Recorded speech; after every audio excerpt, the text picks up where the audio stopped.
This year's Luthuli Memorial Lecture commemorates 30 years of South Africa's peaceful transition from the oppressive apartheid system to an inclusive constitutional democracy.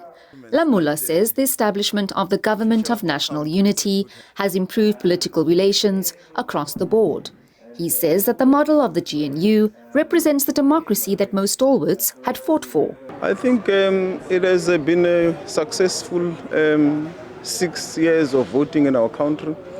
Chief Albert Luthuli will have been very proud of the South African government for standing in his values, for continuing in the cause, the just cause that he pursued for peace in South Africa and anywhere in the world. He will be in his grave smiling because he knows that the ANC government of that is led by the ANC of Government of National Unity is on course, is continuing with the struggle for peace in South Africa and the world over. Lamola says Chief Albert Luthuli, who served as the President General of the African National Congress from 1952 until his death in 1967, and who was awarded the Nobel Peace Prize in 1961, and former President Nelson Mandela, both supported the people of Palestine. As they said, there couldn't be peace in the world if people were oppressed. He says South Africa would continue to support Palestine's right to self-determination, and this was informed by the country's genocide case against Israel at the International Court of Justice. Lamola also addressed the conflicts on the continent.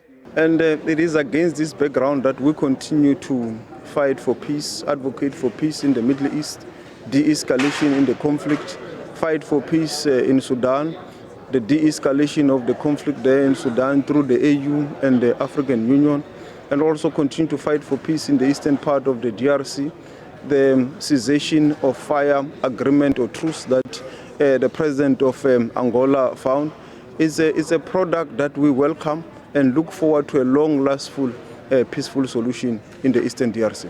The objectives of the memorial lecture is to promote the principles and values of Chief Albert Luthuli, who stood for peace, human rights, justice, and the coexistence of people in harmony, irrespective of race, color, or creed. Previous keynote speakers included former President Thabo Mbeki and former Zambian President Kenneth Kaunda. For SABC News, I am Jade Paulser in Durban.